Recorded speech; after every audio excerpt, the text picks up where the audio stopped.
ప్రభువైన యేసుక్రీస్తు నామంలో మీ అందరికీ వందనాలు తెలియజేస్తున్నాను. ఇజ్రాయెల్ హమాస్ వారేమో ఇరాన్ ఇజ్రాయెల్ వారుగా మారింది. సో మనకు తెలుస్తుంది మనము ఎండ్ టైమ్స్లో ఉన్నామని మనకు తెలుస్తుంది. End is very near.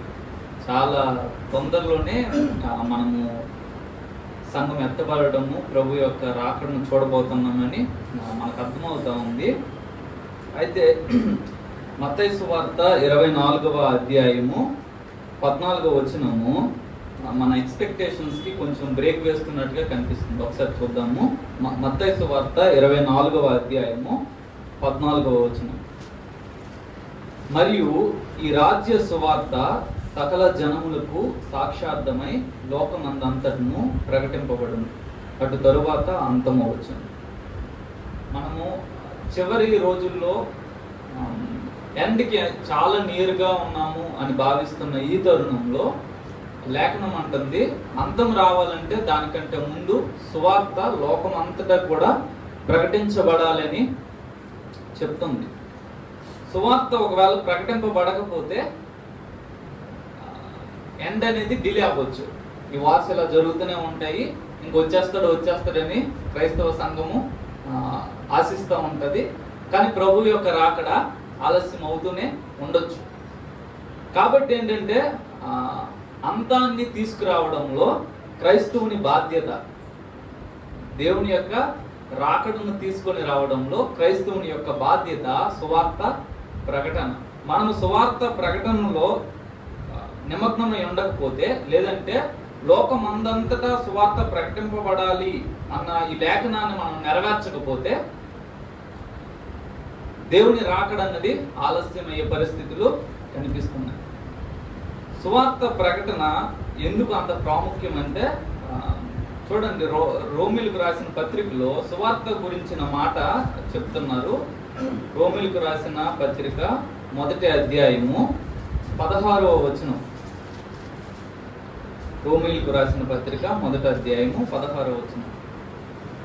సువార్తను గూర్చి నేను సిగ్గుపడువాడును కాను, ఎలయనగా నమ్ము ప్రతివానికి, మొదట యూదునికి గ్రీసు దేశస్థునికి కూడా రక్షణ కలుగజేయుటకు అది దేవుని శక్తి అయి ఉన్నది. పౌలు గారు అంటున్నారు, నేను సువార్తను గురించి సిగ్గుపడను. సువార్త అంటే ఏంటి? ప్రభువైన యేసుక్రీస్తు ఈ భూమి మీదకి శరీరధారిగా వచ్చి పాపులమైన మన కొరకు తన రక్తాన్ని సిలువలో అర్పించి తన ప్రాణాన్ని పెట్టి 3వ రోజు మరణాన్ని గెలిచి తిరిగి లేచాడు. ఇదే గాస్పెల్. ఎవరైతే యేసుక్రీస్తునందు విశ్వాసం ఉంచుతారో వారికి నరక విముక్తి, లేదంటే పాప క్షమాపణ దొరుకుతుంది అన్నది సువార్త. దేవుని శక్తి అనగానే మనకు గుర్తొచ్చేది ఏంటంటే, ఆయన లేని వాటిని ఉన్నట్టుగా పిలుస్తాడు, చేస్తాడు, వడగండ్లు, లేకపోతే ఆయన తీర్పులు, ఇవన్నీ దేవుని శక్తిని మనకి తెలియజేస్తాయి. లేకపోతే చనిపోయిన వారిని లేపడం, ఇవన్నీ తెలియజేస్తాయి. అయితే లేఖనం అంటుంది, ఈ సువార్త అంట ఏది? యేసుక్రీస్తు శరీరధారిగా ఈ భూమి మీదకు వచ్చాడు అన్న యేసుక్రీస్తుని గురించిన మాటలు దేవుని శక్తి అయి ఉన్నాయని లేఖనం చెప్తుంది. ఎంత శక్తి కలిగినవంటే, దేవుడు మాట్లాడితే డెడ్ బాడీస్ లేస్తాయి కదా. ఒక వ్యక్తి సువార్త ప్రకటించినప్పుడు జరిగేది కూడా, నిత్య నరకానికి వెళ్ళిపోతున్న ఒక ఆత్మ నిత్య జీవానికి వెళ్తుంది. అది ఎంత గొప్ప విషయం అంటే, ఒకవేళ డెడ్ బాడీని తిరిగి లేపితే మరలా తను చనిపోతాడు.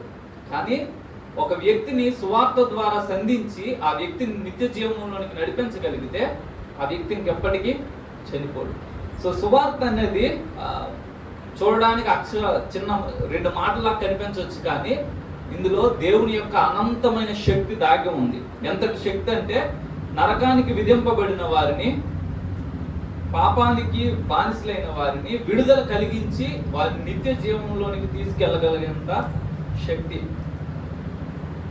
సువార్త ప్రకటన అన్నది ఏదో ఎవరో ఒకరు చేస్తే సరిపోద్ది, చేసే వాళ్ళు ఉన్నారులే, నాకేం పని అని అనుకోవడానికి లేదు. యేసుక్రీస్తు నా కొరకు చనిపోయారు, యేసుక్రీస్తు నా కొరకు ప్రాణం పెట్టారు, ఆయన నా పాపాల కొరకు రక్తాన్ని కార్చారు అని విశ్వసిస్తున్న ప్రతి ఒక్కరూ కూడా యేసుక్రీస్తు వారి యొక్క ఆజ్ఞను పాటించవలసిన బాధ్యత కలిగి ఉన్నామని మనం మర్చిపోకూడదు. మార్కు సువార్త 16వ అధ్యాయంలో యేసు ప్రభువు వారు వెళ్తూ తన శిష్యులకి ఈ మాట చెప్పారు. 16:15 మరియు మీరు సర్వలోకమునకు వెళ్ళి సర్వ సృష్టికి సువార్తను ప్రకటించుడి. నమ్మి బాప్తిస్మం పొందినవాడు రక్షింపబడును, నమ్మని వానికి శిక్ష విధింపబడును. యేసుక్రీస్తు వారు ఈ భూమి మీద నుండి వెళ్ళిపోతున్న సమయంలో ఒక రెస్పాన్సిబిలిటీ, ఒక బాధ్యత తన సంఘానికి లేదంటే తనను నమ్మిన వారికి అప్పగించారు. ఏంటంటే మీరు సర్వలోకానికి వెళ్ళి సర్వ సృష్టికి సువార్త ప్రకటించండి. ఓన్లీ పాస్టర్సే ప్రకటించాలి, ఓన్లీ మిషనరీసే ప్రకటించాలని, ఓన్లీ అపోస్తలులే ప్రకటించాలని ఏమీ చెప్పలేదు. ఎవరైతే యేసుక్రీస్తునందు విశ్వాసం ఉంచుతున్నారో ఆ విశ్వాసం ఉంచిన ప్రతి ఒక్కరి మీద ఉన్న బాధ్యత ఏంటంటే ఆయన ఆజ్ఞను పాటించడం. మీరు ఎవరో ఏ పొజిషన్లో ఉన్నారో కానీ మీ మీద ఒక బాధ్యత ఉంది. ఏంటంటే సువార్త ప్రకటన చేయడం అనే బాధ్యత, దేవుని యొక్క ఆజ్ఞ అది. ఒకవేళ సువార్త ప్రకటించకుండా చేతులు ముడుచుకొని నా పని నేను చేసుకుంటూ నేను పరలోకానికి వెళ్ళొచ్చు, కానీ దేవుడు అడుగుతాడు, నేను నీకు ఇచ్చిన ఆజ్ఞ విషయమై నువ్వేం చేసావు. ఒకవేళ ఆత్మను సంపాదించకపోయినా ఎన్ని ఆత్మ సంపాదించావని దేవుడు అడుగుతాడు, నాకైతే తెలియదు. కానీ సువార్త చెప్పకుండా మనం దేవుని రాజ్యాంగంలోకి వెళ్ళినట్లయితే ఖచ్చితంగా దేవుని దగ్గర మనకి అవమానకరమైన పరిస్థితి ఉంటుంది. ఎందుకంటే ఆయన ఆజ్ఞ ఇచ్చారు, నువ్వు సువార్త ప్రకటించు, సర్వలోకానికి వెళ్ళి సువార్త ప్రకటించు. ఏదో రకంగా సువార్త ప్రకటనలో నేను పాలు పొందాలి. చాలా మందివి మనకి ప్రాస్పరిటీ, వృద్ధి చెందాలి, ఆశీర్వాదాలు, దీవెనలు, నెమ్మది, ఇట్లాగా మెసేజెస్ అయితే చాలా కంఫర్టబుల్గా ఉంటాయి. కుటుంబాలు ఛిద్రమైపోయిన కుటుంబాలు దేవుడు మనకు కలుపుతాడు, దేవుడు మీకు ఆశీర్వాదాలు ఇస్తాడు, దేవుడు మీకు పెళ్ళిళ్ళు చేస్తాడు, పిల్లలు పుడతారు, ఇట్లాగంటే చాలా బాగుంటుంది. కానీ చివరి కాలంలో ఇంకా వీటి మీదే మనం ప్రసంగాలు చేస్తూ ఉంటే, ఇంకా వీటి గురించే మనం ఆశ పెట్టుకుని ఉంటే అది చాలా అసహ్యంగా ఉంటుంది. ఏంటంటే చివరికి వచ్చేసిన మనం ఇప్పుడైనా సరే కనీసము సువార్త మీద మనం గురి పెట్టుకొని ఉండాలి. సువార్త ప్రకటన మీద మన మనసు ఉండాలి. దేవుని యొక్క ఆజ్ఞ ఇది కాబట్టి దేవుడు నాకు ఆజ్ఞాపించాడు, అపోస్తలులకి ఆజ్ఞాపించాడు. ఆ ఆజ్ఞ అపోస్తలుల ద్వారా నాకు ఆజ్ఞాపించాడు. ఏంటంటే స్టీవ్ను వెళ్ళి సర్వలోకానికి వెళ్ళి సర్వ సృష్టికి నీ చేతనైనంత మట్టుగా సువార్త ప్రకటించు. Don't worry about results.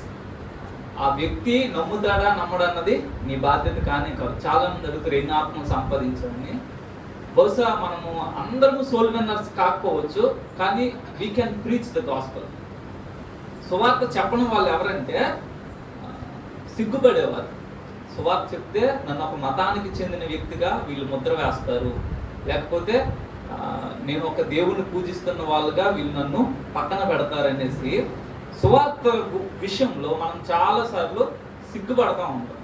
ఒకవేళ దేవుడు కూడా సిగ్గుపడి ఉంటే మనం ఈ పాటికి కట్టకట్టుకున్న నరకంలో ఎంజాయ్ చేస్తూ ఉండేవాళ్ళం. కానీ దేవుడు మన విషయమై సిగ్గుపడలేదు. ఆయన అంత అవమానాన్ని భరించి ఈ లోకంలోనికి వచ్చి మన కొరకు తన ప్రాణాన్ని పెట్టారు.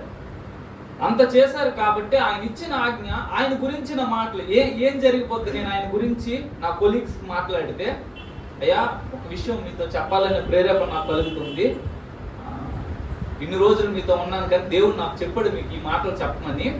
ఏంటంటే యేసుక్రీస్తునందు మీరు విశ్వాసం ఉంచాలి. ఆయన మీ కొరకు ప్రాణం పెట్టారు, ఆయన మీ కొరకు రక్తాన్ని కార్చారు, ఆయనే ఆకాశానికి భూమికి సృష్టికర్త. ఆయన యందు మీరు విశ్వాసం ఉంచితే మీ పాప క్షమాపణ మీకు దొరుకుతుంది అని ఒక 2 మాటలు ఆయనతో మనం చెప్పగలిగితే బహుశా మన రిలేషన్షిప్ బ్రేక్ అయితే అవ్వనియండి. కానీ ఒకవేళ అదే ఫ్రెండ్షిప్ పాడైపోద్ది అనే ఉద్దేశంతో సువార్త ప్రకటన మానేస్తే ఆ వ్యక్తి నిత్య నరకానికి వెళ్తాడు. బహుశా అదే వ్యక్తి అంటాడు, అరే ఎంత స్వార్థపరుడు నువ్వు, నీ జీవిత కాలంలో నీతో ఇన్ని సంవత్సరాలు అంత క్లోజ్గా ఉన్నాను, ఒక్కసారి కూడా నువ్వు యేసుక్రీస్తు గురించి నాకు మాట్లాడలేదు, నాకు చెప్పలేదు అని అదే ఫ్రెండ్స్, అదే స్టూడెంట్స్, అదే కొలీగ్స్ అడుగుతాడు. అడిగినప్పుడు మన దగ్గర సమాధానం ఉండదు. దేవుడు అడుగుతాడు, నీకు ఎంతమంది ఫ్రెండ్స్ని ఇచ్చాను కదా, నీకు ఎంతమంది కొలీగ్స్ని ఇచ్చాను కదా, నీ చేతి కింద ఎంతమంది పని వాళ్ళని ఇచ్చాను కదా, వారితో ఏ ఒక్కరోజైనా సువార్త ప్రకటించావో, వారితో యేసుక్రీస్తుని గురించి నువ్వు పంచుకున్నావని దేవుడు ఖచ్చితంగా అడుగుతాడు. అడిగినప్పుడు మన సమాధానం లేదు ప్రభువా నీ గురించి సిగ్గుపడ్డానంటే దేవుడు అంటూ నీ గురించి కూడా నేను సిగ్గుపడతాను, బయలుదేరి ఇక్కడి నుంచి అంటాడు. కాబట్టి ఏంటంటే మనం సువార్త విషయమై సిగ్గుపడకూడదు. ఇది దేవుని యొక్క ఆజ్ఞ. నీకు నచ్చిందో నచ్చలేదో ఆ వ్యక్తికి చెప్పడం ఇష్టమో ఇష్టం లేదో తర్వాత విషయము. First this is your responsibility. నీకు దేవుడు ఇచ్చిన ఆజ్ఞ అనే విషయము మనం మర్చిపోకూడదు. కొరింథీయులకు రాసిన మొదటి పత్రిక 9వ అధ్యాయము 16వ వచనంలో పౌలు గారు ఇదే విషయాన్ని చెప్తున్నారు. కొరింథీయులకు రాసిన మొదటి పత్రిక 9వ అధ్యాయము 16వ వచనం. నేను సువార్తను ప్రకటించుచున్నను, నాకు అతిశయ కారణము లేదు. సువార్తను ప్రకటింపవలసిన భారము నా మీద మోపబడి ఉన్నది. అయ్యో, నేను సువార్తను ప్రకటింపకపోయిన ఎడల నాకు శ్రమ. మనలో ఎంతమంది సువార్త ప్రకటించకుండా సంవత్సరాలు గడిపిస్తాము? సువార్త ప్రకటించడం తర్వాత విషయం. అసలు యేసు ప్రభువుని కలిగి ఉండకుండా ఎన్ని సంవత్సరాలు మన జీవితాన్ని గడిపిస్తాము? కానీ పౌలు గారు అంటున్నారు, నేను యేసుని గురించిన మాటలు చెప్పకపోతే నాకు శ్రమ అంటున్నారు. అది ఏ విధమైన శ్రమ మనకు తెలియదు, కానీ తను ఎట్లా తీసుకుంటున్నారంటే అదొక పనిష్మెంట్ లాగా, తనకి విధింపబడిన శిక్ష లాగా. ఒకవేళ ప్రకటించకపోతే అదేదో పనిష్మెంట్ లాగా తను ఎట్లాగైనా సరే నేను ప్రకటించాలి, ఈ భారం నా మీద మోపబడింది అని అంటున్నారు. మనకి బాగా తెలిసిన విషయం ఏంటంటే మనము పాపానికి ఒకప్పుడు దాసులు, బానిసలు. మనకి ఇష్టం లేని కార్యాలు మనమే చేసిన తర్వాత అయ్యో నేను ఈ కార్యం చేయకుండా ఉండుంటే బాగున్నే అని అనుకున్న వాళ్ళు. మనమందరము పాపానికి దాసులము. పాపం మన మీద ప్రభుత్వం చేసింది. పాపము మన మీద భారంగా ఉంది. ఆ భారాన్ని అంతటిని దేవుడు తీశాడు. ఆ భారాన్ని అంతటిని తీసి ఆయన అన్న, నేను నిన్ను స్వతంత్రునిగా చేశాను, అయితే నీ మీద ఈ భారము, స్వార్థ భారాన్ని మోపుతున్నాను, నువ్వు ఈ భారాన్ని మోయడానికి ఇష్టపడాలి అని దేవుడు అంటున్నారు. అయితే మనలో చాలా మంది అసలు ఈ భారం నా మీద ఉందనే విషయం కూడా మనము గుర్తించుకోము. లేదంటే మన స్పృహకు ఆ విషయము రాదు. ఎవరో సువార్త ప్రకటించుకుంటారు. చాలామంది ఒపీనియన్ ఏంటంటే ఏ పని చేతగాక సేవకు వచ్చారు ఇల్లు అని చాలామంది అనుకుంటారు. ఏ పని లోకంలో ఏ పని దొరకలేదు, చివరికేమో ఇదొకటి ఖాళీ కదా అందుకని సేవకు వచ్చారని. పాస్టర్స్ గురించి, సేవకుల గురించి చాలామంది మేబీ బాగా సెటిల్ అయిన వాళ్ళు ఉన్న ఉద్దేశం చేతగాక వీళ్ళు సేవకు వచ్చారని. కానీ వాస్తవం ఏంటంటే చాలా మంది ఉన్నతమైన స్థాయిని వదులుకొని సేవకు వస్తున్నారు. ఎందుకంటే ఆ భారము వాళ్ళని ఆ పొజిషన్లో ఉండడానికి ఒప్పుకోవట్లేదు. తను అక్కడ ఉంటే ఏదో మేనేజర్ గానో లేకపోతే సిఇఓ గానో ఉండుంటే తను హ్యాపీగా తన జీవితాన్ని గడిపి ఉండేవాడు. కానీ తన హృదయంలో దేవుడు ఉంచిన భారము, సువార్త కొరకైన భారము తను ఏం చేస్తుందంటే ఆ కంఫర్ట్ జోన్ నుంచి బయటకు లాగుతుంది. లేకపోతే ఏం అవసరము సిటీ స్టడ్ అనే వ్యక్తి, డేవిడ్ లివింగ్స్టన్ అనే వ్యక్తి, విలియం కేరీ అనే వ్యక్తి, ఎందుకు వాళ్ళు వారి కంఫర్ట్ జోన్స్ నుంచి, ఉన్నతమైన స్థాయి నుంచి అన్ని వదులుకొని ఎక్కడో మారుమూల గ్రామాలకు, ఆఫ్రికా, ఇటువంటి రెడ్ ఇండియన్స్ వీళ్ళందరి మధ్యకి వెళ్ళి ఎందుకు పరిచర్య చేయాల్సి వచ్చింది? ఏంటి ఆ అవసరం అంటే వాళ్ళ మీద ఉన్న భారము, సువార్త కొరకైన భారము. ఆ భారము మన మీద లేకపోవడాన్ని బట్టే వి కెన్ ఈ యొక్క కంఫర్ట్ జోన్లో ఇంకా ప్రశాంతంగా నిద్రపోగలుగుతున్నాం. ఒకవేళ ఇదే భారము మన మీద మోపబడింది అనే విషయం మనకి స్పృహలోకి వస్తే రాత్రి సరిగా నిద్రపోలేము. అది ఒక్కడు కూడా సువార్త చెప్పకుండా నేను ఈరోజు 3 పూట్ల అన్నం తినేసాను, ఈరోజు మంచిగా పడుకుంటూ పోతున్నాను, రేపు నా డ్యూటీకి నేను వెళ్ళిపోతాను. కానీ ఈరోజు నేను ఒక్కరికి కూడా దేవుని వాక్యము చెప్పలేదు. ఈరోజు ఒక్కరికి కూడా దేవుని గురించిన మాటలు నేను చెప్పలేదని భారము మనకెవరికి చాలా సంవత్సరాలు, చాలాసార్లు ఉండదు. అసలు స్పృహకే రాదు. ఏదో అవకాశం వస్తే చెప్తాం, లేకపోతే లేదు. బస్సులో మనం చాలాసార్లు స్ట్రేంజర్స్ పక్కన ప్రయాణం చేస్తుంటాం. కనీసం వాళ్ళ కొరకు మనం ప్రార్థన కూడా చేయాలి. ప్రభా వీళ్ళకి నీ మాటలు చెప్పే అవకాశం ఇవ్వు ప్రభా, ఆ వ్యక్తి నాతో మాట్లాడేటట్లు చెయ్యి ప్రభా అని మనలో చాలా మందిని ఆ ప్రేయర్ కూడా చేయాలి. మనం ఎలాగ చెప్పలేదు, చెప్పేంత ధైర్యం లేదు, కనీసం ఏదో ఒకటి చెప్పడానికి సహాయం చేయి ప్రభు అని కూడా దేవుణ్ణి చాలాసార్లు అడగము. ఏదో వచ్చాము, కూర్చున్నాం, వెళ్ళిపోయాము. నేను ఈ మధ్య నాకు అర్థమైంది, ఒక 2-3 years క్రితం ఏం అర్థమైందంటే, ఎవ్రీ మూమెంట్ ఈజ్ యూనిక్. ప్రతి మూమెంట్ కూడా యూనిక్. ఎందుకంటే బస్సులో మన పక్కన కూర్చున్న వ్యక్తి మరలా జీవితంలో ఎప్పుడు ఆ పక్కన కూర్చోడు. మనం ఒకరితో ట్రావెల్ చేస్తున్న ఒక బస్సులో, ఒక ప్రయాణంలో ఎప్పటికీ ఇంకా లైఫ్ లాంగ్ ఆ వ్యక్తి నీ పక్కన మరి కూర్చోడు. అదే ఫస్ట్ అండ్ లాస్ట్. ఆ వ్యక్తిని మళ్ళీ ఇంకెప్పుడు నువ్వు చూడవు. ఆ వ్యక్తిని గురించి, ఆ వ్యక్తికి యేసు ప్రభువుని గురించి చెప్పాలనుకున్న మాటలు నీకు చెప్పే అవకాశం ఇంకెప్పటికీ రాదు. వన్ అండ్ ఓన్లీ ఛాన్స్ ఒకే ఒకసారి నీకు వస్తుంది, ఈ పక్క రైట్ సైడ్, లెఫ్ట్ సైడ్.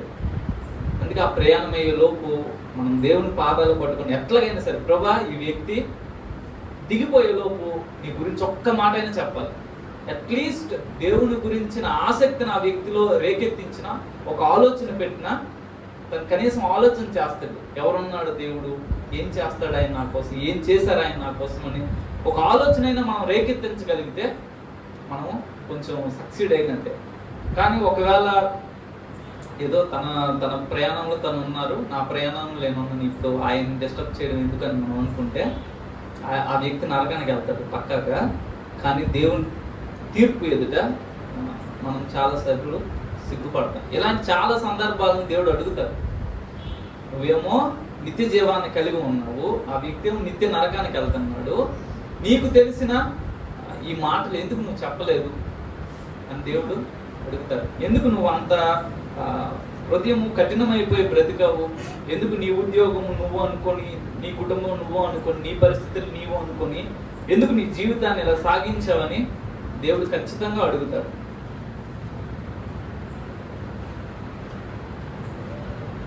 యోహాను సువార్త 2వ అధ్యాయము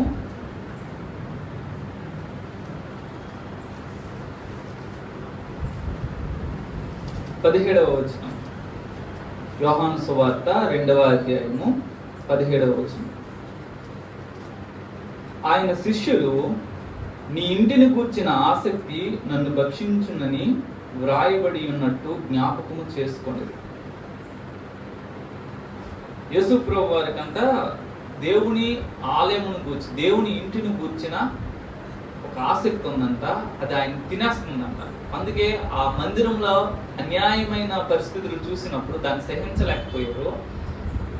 మిక్కిలి సాత్వికుడైన, లేదంటే అంత దీనుడైన యేసు ప్రభు వారేమో కొరడ పట్టుకొని లేచారు ఆ అన్యాయం మీద. దేవుని మందిరమును గూర్చిన ఆసక్తి అనే మాటను మనము చూస్తున్నాం. దేవుని ఇంటిని గూర్చిన ఆసక్తి. సువార్త ప్రకటన, దేవుని ఇల్లు, ఈ రెండు మనం ఒకసారి కంపేర్ చేసి చూస్తే, లేదంటే వాటి విషయంలో ఒక ఆలోచన చేస్తే, దేవుడు ఒక ఇల్లు కట్టుకుంటున్నాడు. ఆ ఇంటికి సజీవమైన రాళ్ళు కావాలి. ఆ ఇంటికి సజీవమైన రాళ్ళు కావాలి. సజీవమైన ఆ రాళ్ళను తెచ్చే పని సజీవమైన రాళ్ళకి ఇచ్చాడు. ఈ రాయి వెళ్ళి సువార్తను ప్రకటించి ఇంకొక రాయిని తీసుకొని రావాలి. దేవుని మందిరము 2000 సంవత్సరాల క్రితము కట్టడం ప్రారంభింపబడి 2000 సంవత్సరాలు అవుతున్నా సరే పూర్తి కాలేదు. దేవుని మందిరం పూర్తి కాలేదు కాబట్టి దేవుని రాకడ మనం చూడలేకపోతాం. నిజంగా దేవుణ్ణి నేను ప్రేమిస్తున్నాను అని ఏ వ్యక్తి అయినానంటే ఈ రాళ్ళను తెచ్చే పనిని ప్రారంభించాలి. మనకేమో దేవుడు ఇల్లు ఇచ్చాడు, ఏదో rented house or own house ఏదో ఒకటి ఉండడానికి ఇల్లు ఇచ్చాడు. యేసు ప్రభు వారు బతుకున్నప్పుడు అన్నారు, ఈ భూమి మీద ఉన్నప్పుడు అన్నారు ఏంటంటే, నేను తలవాల్చుకోవడానికి కూడా నాకు చోటు లేదు, స్థలం లేదన్నా. ఆయన సింహాసనానికి ఎక్కి, పరలోకానికి ఎక్కి 2000 సంవత్సరాలు అవుతున్నా కూడా ఆయనకి నివాసము లేదు. సజీవమైన ఒక మందిరం కొరకు దేవుడు చూస్తున్నాడు. ఈ సజీవమైన మందిరాన్ని నేను పూర్తి చేయడంలో నా వంతు పాత్ర నేను పోషిస్తాను అనే క్రైస్తవులు చాలా అరకొరగా ఉన్నారు. ఎవరికి ఆ యొక్క స్పృహ అన్నది లేనే లేదు. మనము మన బాధలు మనవి, మన కష్టాలు మనవి, మన వేదనలు మనవి, మన పోరాటాలు మనం అనుకుంటున్నాం తప్పితే, అదే దేవుని ఇల్లు సగమే నిర్మాణమై ఉంది. దేవుని ఇల్లు నిర్మాణము చాలా ఆలస్యం అవుతుంది. ఇప్పుడు మన ఫ్రెండ్ ఎవరైనా ఒక ఇల్లు కట్టుకుంటున్నారు అనుకోండి, 10 సంవత్సరాల క్రితం పునాది వేసాడు, వేసి సంవత్సరానికి ఒక ఇటుక పెడతాడు అనుకుంటే, అరే ఏమైందిరా అప్పుడు వేసే పునాది ఇంకా ఇల్లు కట్టవేంటి అని మనం అంటాం కదా. నీకేమైనా హెల్ప్ కావాలా చెప్పు, ఒకవేళ మన దగ్గర సాయం చేసే స్తోమతుంటే 1 lakh 2 lakh ఇచ్చి కనీసం స్లాబ్ అయినా ఏరా అని మనము హెల్ప్ చేస్తాం. దేవుని మందిరము ప్రారంభింపబడింది, దేవుని ఇల్లు కట్టబడతా ఉంది, 2000 సంవత్సరాలు అయినప్పటికీ కూడా పూర్తి కాలేదు. నిజంగా నేను దేవుణ్ణి ప్రేమిస్తే, నిజంగా దేవుడిని నా స్నేహితుడని నేను అనుకుంటే, దేవా నీ మందిర నిర్మాణంలో నా వంతు పాత్ర నేనేం చేయాలని నేను అడగాలి కదా. నీ మందిరం కట్టడం ఆలస్యం అయిపోతుంది, నన్ను ఏం చేయమంటావు, ఈ సజీవమైన రాళ్ళను నేను ఎలా తీసుకొని రావాలి, వెళ్ళి ఎక్కడికి వెళ్ళి నేను సువార్త ప్రకటించాలి అని మనం అడుగుతాం కదా. చాలాసార్లు ప్రేమ అన్నది మాటల వరకు అయిపోతుంది.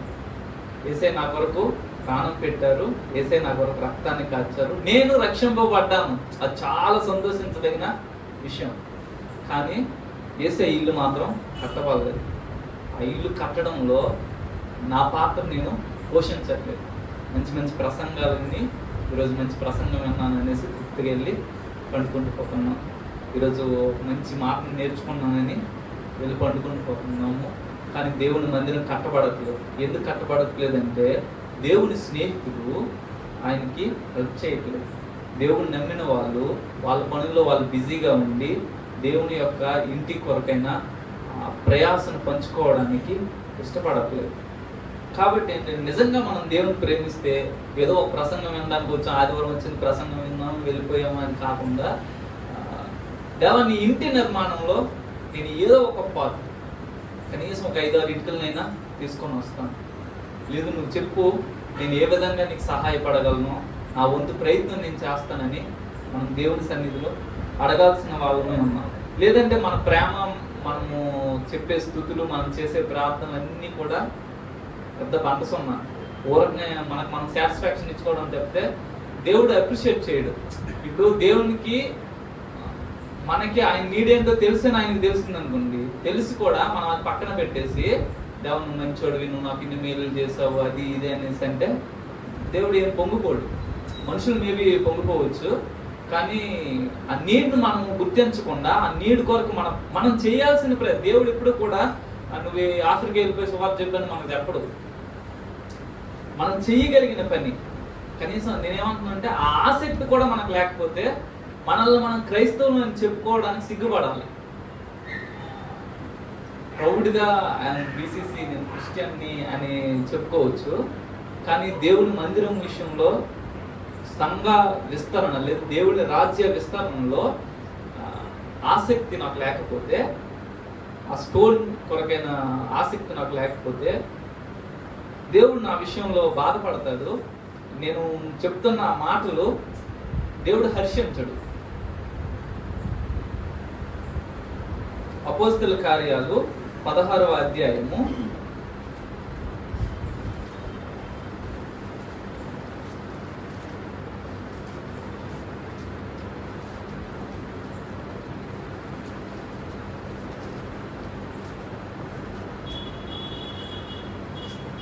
9వ వచనం. అపోస్తల కార్యాలు 16వ అధ్యాయము 9వ వచనం. అప్పుడు మాసిదోనియా దేశస్థుడు నిలిచి, నీవు మాసిదోనియాకు వచ్చి మాకు సహాయం చేయమని తనను వేడుకొనుచున్నట్టు రాత్రి వేళ పౌలునకు దర్శనము కలిగింది. అతనికి ఆ దర్శనము కలిగినప్పుడు వారికి సువార్త ప్రకటించుటకు దేవుడు మమ్మల్ని పిలిచి ఉన్నాడని మేము నిశ్చయించుకుని వెంటనే మాసిదోనియాకు బయలుదేరుటకు యత్నము చేసింది. పౌలు గారు ఆసియాలో అడుగు పెట్టడం కోసము ప్రయత్నం చేస్తున్నారు. అయితే దేవుడు అన్నారు, నువ్వు ఆసియాలో వాక్యం చెప్పకూడదని అన్నారు. మరి ఎక్కడికి పోవాలనంటే, ఆ రోజు రాత్రి పౌలుకి ఒక దర్శనం వచ్చిందంట. ఆ దర్శనంలో ఏంటంటే, కలలో మాసిదోనియాకు వచ్చి మాకు సహాయం చేయమని ఒక వ్యక్తి తనను వేడుకొంచున్నట్టుగా పౌలు గారికి కనిపించింది. ఇమీడియట్గా నిశ్చయించుకున్నారు వాళ్ళకి సువార్త ప్రకటించాలి. So gospel preaching and the need, సువార్త ప్రకటన మరియు అవసరత. మన చుట్టూ చాలా మంది ఉన్నారు కదా, చాలా మంది, కొన్ని కోట్ల మంది మన చుట్టూ మనుషులు ఉన్నారు. వీళ్ళందరూ అవసరతలో ఉన్నారు. వీళ్ళందరూ కూడా సహాయం కావాలని అంటున్నారు. ఎక్కడంటే మన టైంలో వెళ్ళి చూస్తే ఇక్కడికి ఒక 40 సంవత్సరాల ముందుకెళ్ళి మనం చూస్తే వాళ్ళు ఉండేది నరకంలో ఉండబోతున్నారు. వాళ్ళు నరకం నుండి కేకేస్తున్నారు. ఇప్పుడే మనం చూడగలిగితే, అయ్యో నాకు అప్పుడు ఎవరైనా సువార్త ప్రకటించు ఉంటే నేను నమ్మి ఉండేవాడిని అని అంటున్నాడు. మాకు ఎవరైనా సహాయం చేసుకుంటుంటే మేము రక్షింపబడే వాళ్ళము, ఇక్కడ నరకంలో ఉండే వాళ్ళం కాదు అని అంటున్నాడు. మనం ఇప్పుడు దాన్ని చూడగలిగితే నా చుట్టూ ఉన్న వాళ్ళకి దే ఆర్ ఇన్ నీడ్ అన్నది నాకు అర్థమవుతుంది. చాలా మందికి జీవితంలో హోప్ లేదు, జీవితంలో నిరీక్షణ అన్నది లేదు. వాళ్ళు ఏంటంటే ఏదైనా ఒక ప్రయత్నంలో విఫలమైతే ఇంక అయిపోయింది లైఫ్ అని సూసైడ్ చేసుకొని చచ్చిపోతున్నారు.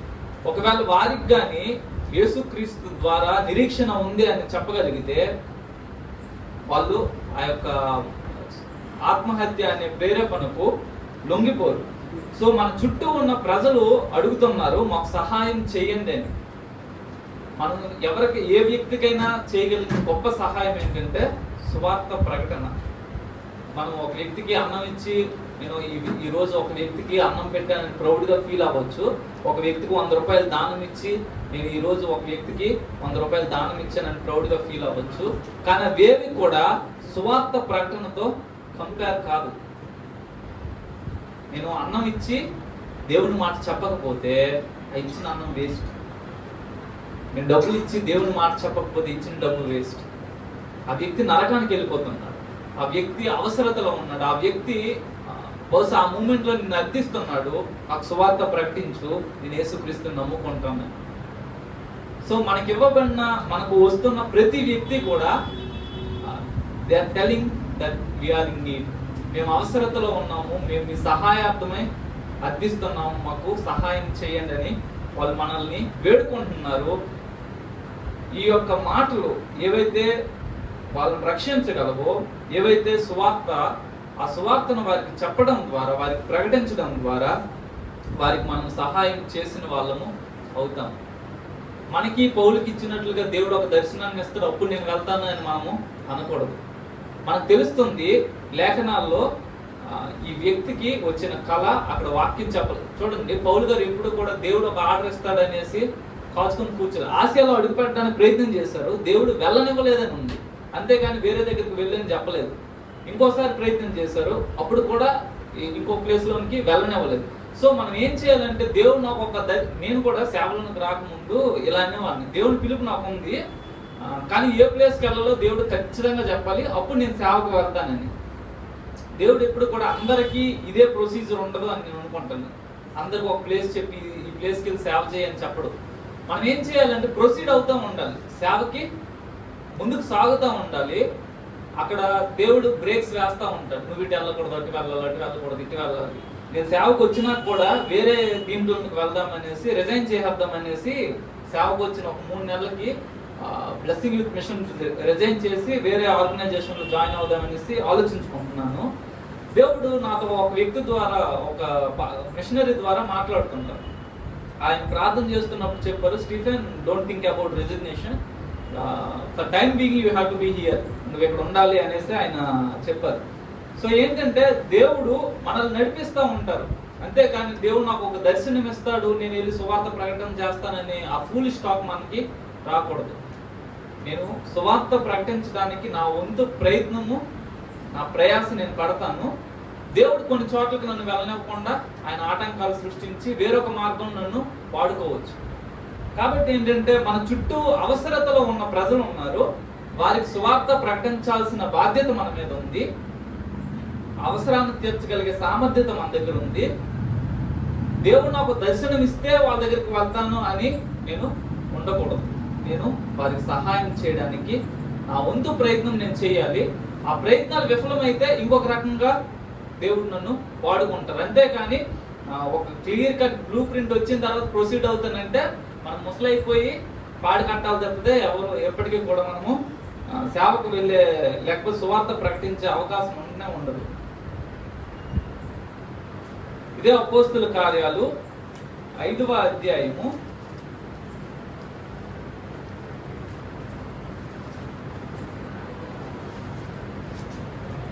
20వ వచనం.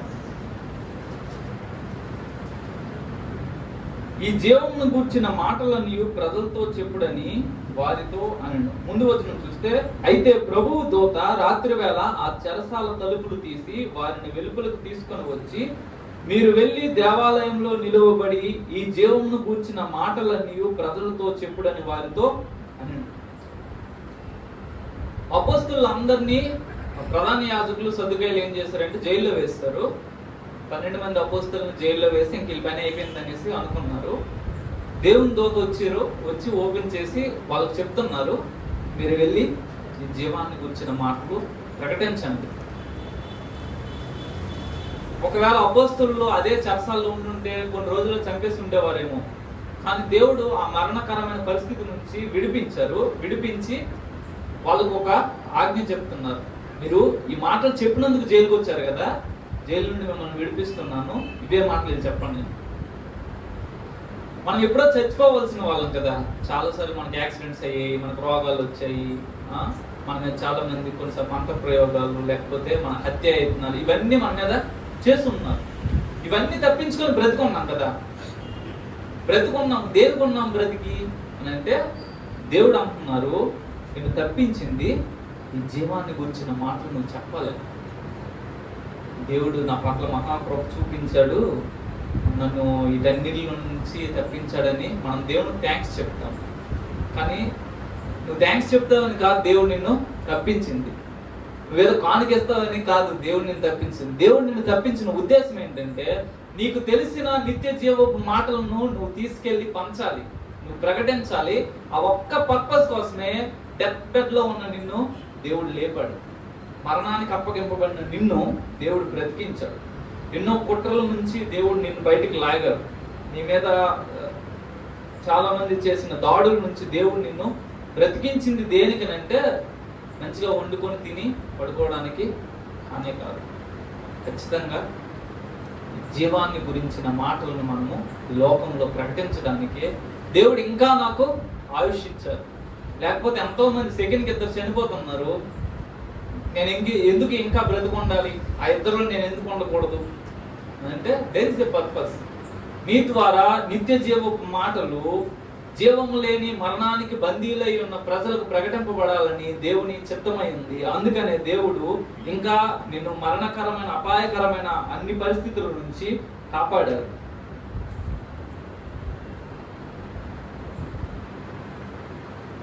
రోమీలకు రాసిన పత్రిక 10వ అధ్యాయము 14 నుంచి 15. రోమీలకు రాసిన పత్రిక 10వ అధ్యాయము 14-15. వారు విశ్వసింపని వానికి ఎట్లు ప్రార్థన చేయుదురు, వినని వాణ్ణి ఎట్లు విశ్వసించుదురు. ప్రకటించువాడు లేకుండా వారిట్లు విందురు, ప్రకటించువారు పంపబడిన ఎడల ఎట్లు ప్రకటించుదురు. దేవుని సువార్త వ్యాపకత్వము నా యొక్క బాధ్యత.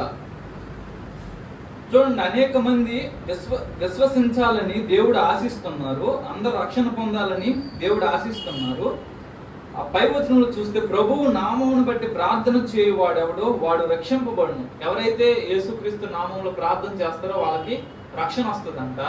అయితే అనేక మంది అసలు ఆ పేరునే వినలేదు. ఇప్పుడు నార్త్ ఇండియా వెళ్ళండి, యేసుక్రీస్తు మీకు తెలుసు అని అంటే ఎవరు అని అంటారు. They don't know about Jesus Christ. ఆ పేరు కూడా తెలియదు. ఆయన ఇంకో బాబా అని అడుగుతారు. సో ఆయన పేరు వినని ప్రాంతాలు చాలా ఉన్నాయి. ఆ పేరు వినని ప్రాంతాల్లో ఆయన పేరును ప్రకటించడానికి ఎవరో ఒకరు వెళ్ళాలి. ఎలా వెళ్తారు? ఎవరో ఒకరు పంపిస్తేనే వెళ్తారు. మనము వెళ్ళము, ఇంకొకరు నేను పంపించను, ఈ రెండు చేయను. కానీ నేను క్రైస్తవుని. దేనికి? ఆదివారం సంఘానికి వచ్చి ఆనకేసి, దేవుడా నువ్వు నాకు చేసిన మేలుకి ఇదిగో నీకు ఇవ్వాల్సిన టిప్ నీకు ఇచ్చాను, పంటలు చేసుకునేసి మళ్ళీ లోకపరమైన విషయాల్లో మునిగిపోవడానికి మనము బయలుదేరుతాం. కానీ అది కానే కాదు. ఈ సువార్త ప్రకటనలో నేను ఒక వ్యక్తిని, నేను వెళ్ళాలి, నాకు వెళ్ళే పరిస్థితులు లేవనుకోండి, ఒక వ్యక్తిని, వెళ్ళే వ్యక్తిని నేను సపోర్ట్ చేయాలి. సపోర్ట్ అంటే కేవలం చాలా మంది అనుకుంటారు మిషన్స్ లో ఇదే ఈ మాటలో చెప్తారు. అప్పుడు వినే జనం యొక్క 90% పీపుల్లో ఉండే ఆలోచన అంటే వీళ్ళు డబ్బుల కోసం అడుగుతున్నారు అనేసి. వాస్తవం ఏంటంటే కేవలం సేవకులకి మీ ధనం మాత్రమే అవసరమని అనుకోకండి. కావాల్సింది ఏంటంటే మన ప్రార్థన, కావాల్సింది మన ఆర్థిక సహాయం, మన ప్రార్థన, మన యొక్క మోరల్ సపోర్ట్.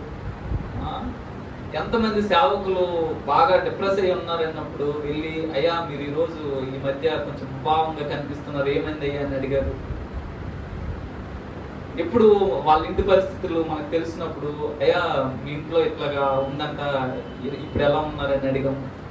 చాలాసార్లు ఏంటంటే సేవకుడికే నలుగురు డబ్బులు ఇస్తారు, ఆయన బతుకుతాడు, ఆయనకి మళ్ళా డ్యూటీకి వెళ్ళాలా ఏంటి అని అనుకుంటారు. కానీ వాస్తవం ఏంటంటే they need your support, not only financial. మీ యొక్క ఆర్థిక పరమైన సహకారం మాత్రమే కాదు, మీ యొక్క ప్రార్థనా సహకారము కావాలి. మొదటి సమూయేలు గ్రంథము 30వ అధ్యాయము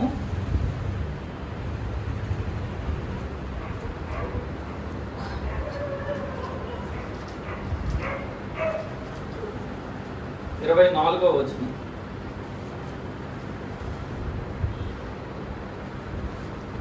మొదటి సమూయేలు గ్రంథము 30వ అధ్యాయము 24వ వచనం.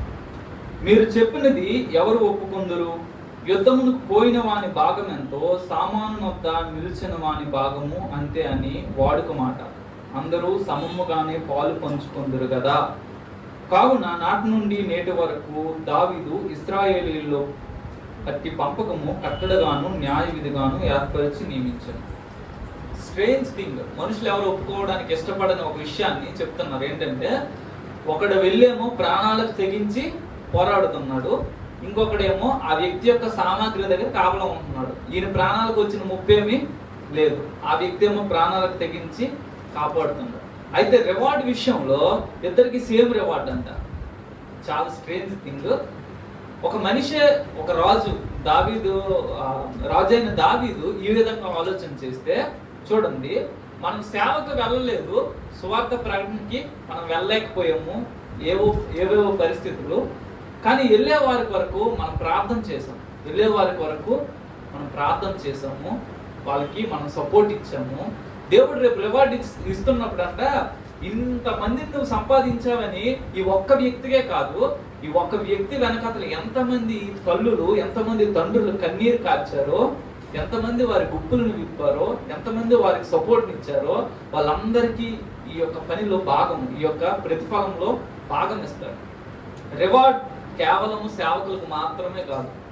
సేవకుడిని దేవుడు బహుశా గొప్పగా ఉపయోగించుకోవచ్చు, కానీ ప్రతి సేవకుని వెనకతల ప్రార్థించే ఒక సంఘము, ప్రార్థించే తల్లులు ఖచ్చితంగా ఉంటారు.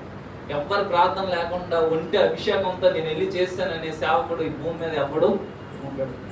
ఏ వ్యక్తి ద్వారా అయినా సరే ఆత్మలో రక్షించబడ్డాయని అంటే ఆ వ్యక్తి వెనకతల ఎంతో మంది కన్నీరు కారుస్తూ ఉంటారు. ఏ సేవకుడైనా గొప్ప పరిశుద్ధంగా అన్నట్టుగా జీవించారంటే ఆ వ్యక్తి వెనకాతల ఎంతో మంది తల్లులు ప్రార్థన చేసి ఉంటారు.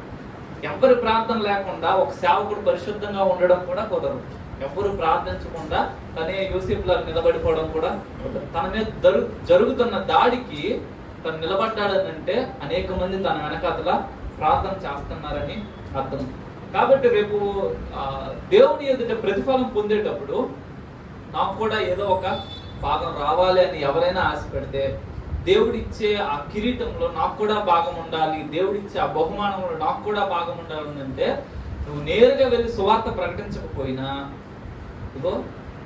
నువ్వు సువార్త ప్రకటించే వారికి ప్రార్థన చేయి, వారి కొరకు నువ్వు ప్రార్థన చేయి, ఆత్మలు రక్షించబడాలని ప్రార్థన చేయి. మనం చాలాసార్లు ప్రార్థనలు మన లోకపరమైన విషయాల కొరకే, ఇది సెటిల్ చేయి, అది సెటిల్ చేయు, ఇందులో దేవుని సహాయం కావాలని ఇవన్నీ ప్రార్థన చేస్తాము. బహుశా అవేవి సెటిల్ కాకపోవచ్చు, మన ప్రార్థన ఏమవుద్ది, జీరో అయిపోద్ది, వెయిన్ అయిపోద్ది. కానీ ఒక వ్యక్తి, ఒక ఆత్మ రక్షణ పొందాలనేసి మనము ప్రార్థన చేసి ఒకవేళ ఆ వ్యక్తి రక్షణ పొందకుండా చనిపోయినా సరే మనకు రివార్డ్ ఉంటుంది. ఎందుకంటే ఇదే ప్రార్థనను దేవుడు ఉపయోగించుకుని ఇంకొక వ్యక్తిని, ఇంకొక ఆత్మను దేవుడు రక్షిస్తాడు. కాబట్టి ఏంటంటే మన ప్రార్థన జీవితము, మనం ప్రార్థించే విషయాలు ఈ లోకపరమైన విషయాలు అవి మాత్రమే ఉండకుండా మనం జాగ్రత్త పడాలి. మనం ప్రార్థించే విషయాలు దేవుని రాజ్యానికి మేలు చేసేవై ఉండాలి.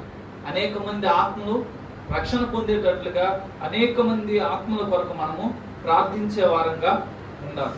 అలా ఉండినట్లయితే రేపొద్దున్న ఆయన న్యాయపీఠం ఎదుట మన బహుమానంలో కూడా, నేను ఎవరికి సరిగా వాక్యం చెప్పలేకపోయినా, ఒక్కరిని కూడా సంపాదించలేకపోయినా, ప్రభా నాకేం ఒట్టి చేతితోనే వచ్చాను అని మనం వెళ్ళినప్పుడు దేవుడు ఒక కిరీటాన్ని ఇచ్చాడు. మనం ఆశ్చర్యపోతున్నాం, ప్రభా ఏం చేశాను ప్రభా ఈ కిరీటం ఇచ్చాడంటే, ఇదిగో నువ్వు మోకాళ్ళు వేసి ప్రార్థన చేసావు కదా ఆత్మ రక్షణ పొందాలని, అది నేను చూశాను.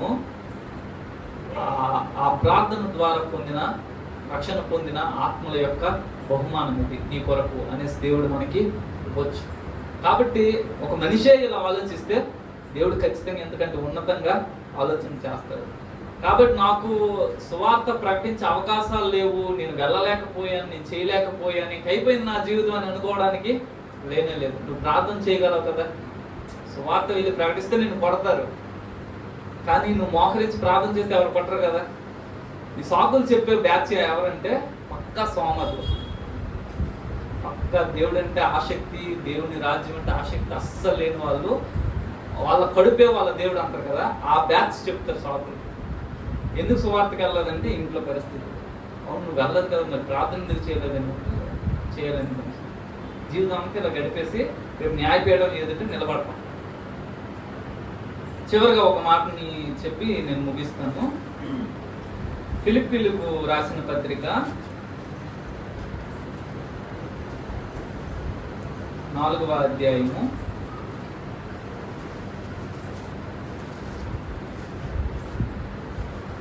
3వ వచనం. ఫిలిప్పీలకు రాసిన పత్రిక 4వ అధ్యాయము 3వ వచనం.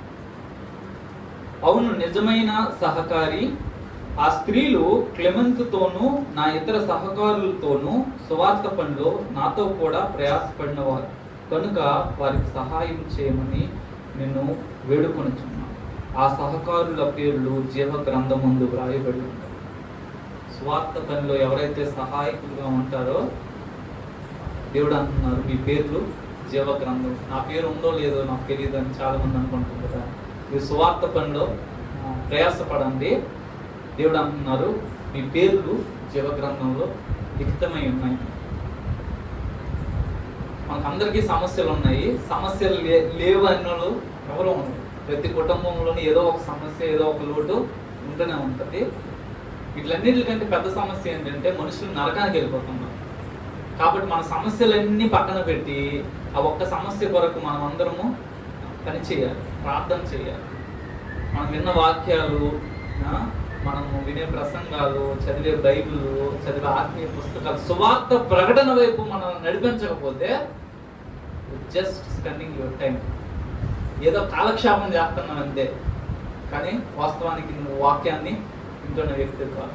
మనం వినే వాక్యము, మనం వినే ప్రసంగాలు, హెచ్చరికలు ఈ రోజు కంటే రేపు దేవుని పనిలో ఏదో ఒక విధంగా నేను నిమగ్నం అవ్వాలనే ఆ ప్రేరణ కలిగించాలి. లేకపోతే డబ్బా మెసేజ్ విని మనము కాలాన్ని గడుపుతున్నట్టే. కాబట్టి ఏంటంటే ఈ సువార్త యొక్క విషయంలో చివరి కాలంలో నాకు ఇవ్వబడిన కొంచెం సమయం, ఇంకెక్కువ సమయం లేదు, లాస్ట్ అవర్లో సాయంత్రం 5 గంటలకు వచ్చి పనిలోకి వెళ్తారు కదా, పనిలోకి వస్తే 6 గంటలు వాళ్ళకి ఎండ దెబ్బ తగలలేదు, ఎండకి దొరకలేదు, ఎక్కువ టైం పని కూడా చేయలేదు, కానీ రివార్డ్ మాత్రం సేమ్. ఆ టైంలో కూడా పని చేయకుండా ఖాళీగా కూర్చుంటే ఆ నియమనాల్లో ఇంకా మన విజ్ఞతకు మనం వదిలేసుకోవాలి. సో ఆ వ్యక్తిగా నేను ఉండకూడదు. ఈ చివరి కాలంలో నా వంతైన ప్రయాసం నేను పడాలి. అది ఏ విధంగా అయినా సరే. ప్రభా ఈ సువార్త ప్రకటన విషయంలో నాలో ఉన్న ఆసక్తి చల్లారిపోకుండా నాకు సహాయం చేయి ప్రభా. ఇంక అయిపోతుంది టైము, దీపం ఆరిపోబోతుంది. ఈ ఆరిపోయే లోపు నేను చేయగలిగే నా ప్రయాస, నేను చేయగలిగే నా ప్రయత్నం నేను చేస్తాను. నాకు సహాయం చేయి ప్రభా. అట్లీస్ట్ రోజులో కొన్ని నిమిషాలైనా సరే నశించిపోతున్న ఆత్మల కొరకు నీ నీ సన్నిధిలో నేను ప్రార్థన చేస్తాను అని ఒక తీర్మానమైనా సరే మనం తీసుకోవాలి. అది కూడా చేయకపోతే ఇంకా మనం క్రైస్తవులు అనిపించుకోవడము, ప్రార్థన చేయడము ఇవన్నీ వేస్ట్. ఒక మాట ప్రార్థన చేసుకుని ముగించుకుందాము. మహాపరిశుద్ధుడైన తండ్రి, మీకు వందనాలు చెల్లిస్తున్నాం ప్రభా. ప్రభా, మీరు మా వ్యక్తిగత జీవితాలను ఎరిగిన దేవుడు ప్రభా. బయటికి మేము ఎలా కనిపిస్తున్నప్పటికీ కూడా దేవా, ఒక దినంలో మేము ఎంత టైం నీ సన్నిధిలో గడుపుతున్నాము, ఎంత టైం నీ రాజ్యం కొరకైన విషయాలు మేము ఆలోచిస్తున్నాము, ఎంత టైం సువార్త ప్రకటన కొరకు ఖర్చు పెడుతున్నాము దేవ, ప్రయాసపడుతున్నాం మీకు బాగా తెలుసు ప్రభా. దేవ, మాకు సహాయం దయచేయండి, మమ్మల్ని క్షమించండి ప్రభా. ఇంతకాలము మాకు నచ్చినట్లుగా మేము బ్రతికాము ప్రభా. దేవ, ఈ దినం నుండి అయినా సరే ఈ సువార్త ప్రకటన పట్ల దేవ మాకు ఆసక్తిని కలిగించండి, భారాన్ని కలిగించండి. ఈ భారాన్ని పెట్టిన వాడు నీవే అని మేము గుర్తించి ప్రభా దేవ, నీ యొక్క పనిలో మేము పాలుభాగస్థులం అవ్వడానికి, ప్రయాసపడడానికి నాయన మాకున్న ఇంకో కొద్ది కాలంలో ప్రభా దేవ, మేము నీ యొక్క రాజ్య విస్తరణలో, నీ ఇంటి నిర్మాణంలో పాలుభాగస్థులం అవ్వడానికి దేవ, మా చల్లారిపోయిన జీవితాలను మీరు రేకెత్తించమని ప్రార్థన చేస్తున్నాం, మీరు మండించమని ప్రార్థన చేస్తున్నాం. ఈ వాక్యం వ్యర్థమైపోకుండా నజరేయుడైన యేసు నామంలో మేము ముద్రిస్తున్నాం ప్రభా. ప్రతి ఒక్క వ్యక్తిని దేవ మీరు దర్శించమని ప్రార్థన చేస్తున్నాం. మీ వాక్యం వారిని మండించడానికి, మమ్మల్ని మండించడానికి మీరు కృప చూపించమని వేడుకుంటున్నాం దేవా. మీ కృపా హస్తాలకు మమ్మల్ని మేము సమర్పించుకుంటున్నాము. పరివర్తన చెందిన మా జీవితాలుగా ఉండడానికి సహాయం దయచేయమని మీ కృపకు అప్పగించుకుంటున్నాం.